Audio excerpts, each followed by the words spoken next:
Hey there, I'm Maggie Sullivan, and welcome to my little corner of Maple Grove. Imagine a quiet morning, the smell of fresh coffee, and me, an 82-year-old retired nurse, sitting alone in my kitchen, wondering where the spark in my life went. After my sister passed, I found myself alone, days blending together, feeling like I was fading. Sound familiar? If you're worried about growing older alone, stick with me. I'm here to share how 6 simple daily habits turn my loneliness into joyful solitude. These aren't just tips, they're my lifeline, and they can be yours too. Let's dive into my journey and discover how to make every day vibrant, no matter who's by your side. Habit 1, building my daily rhythm.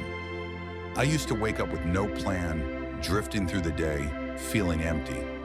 Then my friend Clara, a wise retired librarian, told me, "Maggie, a routine is your anchor." She was right. Without structure, my days felt like a fog. So I started small, waking at 7 a.m., making my bed, brewing coffee, and sitting on my porch to breathe the morning air.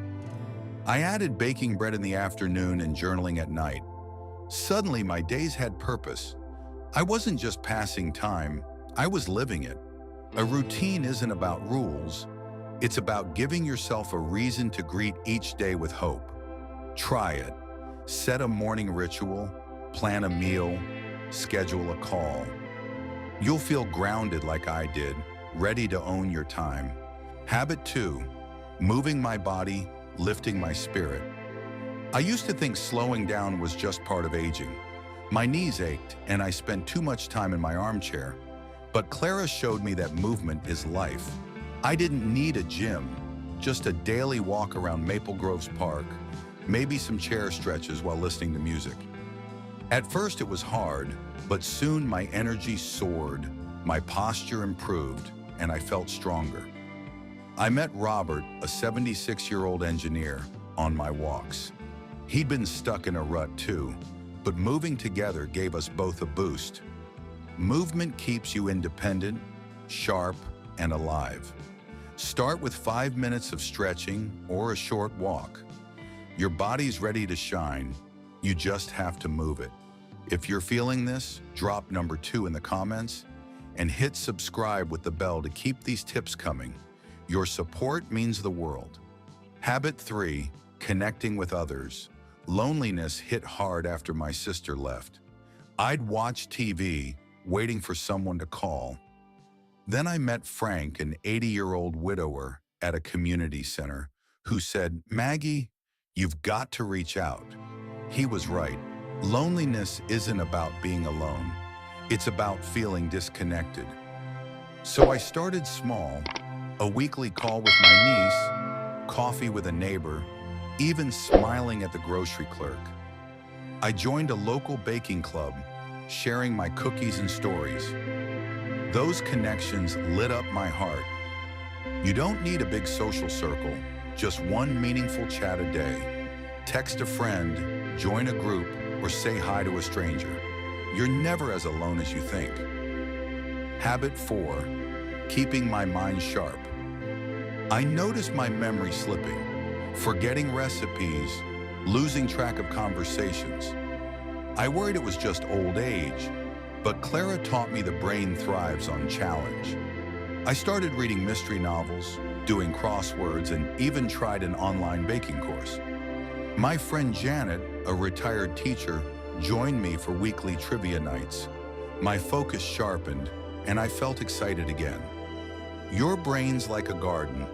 Water it with new ideas and it blooms. Try a puzzle, learn a skill, or have a deep chat. Every small challenge keeps your mind young and curious, ready for life's next adventure. If this resonates, comment number 4 below. Subscribing helps us share more ways to thrive. Habit 5, finding gratitude. Every day, some days I dwell on what I'd lost. My sister, my old energy. Then I met George, a 79-year-old firefighter who kept a gratitude journal. He inspired me to write down 3 things each morning. My cozy home, a neighbor's smile, the taste of my homemade pie. It shifted everything. I still miss my sister, but focusing on the good brought peace. I added evening reflection, sitting quiet lie, breathing deeply. Gratitude and reflection aren't just habits, they're a choice to see joy. Try it. List 3 things that spark happiness today. You'll find your heart's fuller than you thought. Habit 6, giving to others. I felt useless until I started volunteering at Maple Grove's food bank. Packing meals, chatting with others, it gave me purpose. I met people like Eleanor, a 78-year-old librarian, who mentored kids online. Helping others, even with a kind word or a big treat, made me feel needed. Giving isn't about big gestures, it's about sharing your light. Call a friend, volunteer, or smile at someone. You have so much to offer, and it'll fill your life with meaning. I did it, and it changed everything. Comment number 6 if you're inspired. Subscribe and hit the bell for more. Closing, here I am, 82, living alone but not lonely. These 6 habits, routine, movement, connection, mental stimulation, gratitude, and giving, turned my quiet days into a joyful journey. You don't need a crowd to feel fulfilled. You need small, intentional choices. I'm back to baking, laughing, and leading a community workshop to share these habits. You can do this too. What's one step you'll take today to make your days brighter? Share it in the comments. I read every one, and your stories inspire me. Like, subscribe, and share this with someone who needs it. Let's keep thriving together.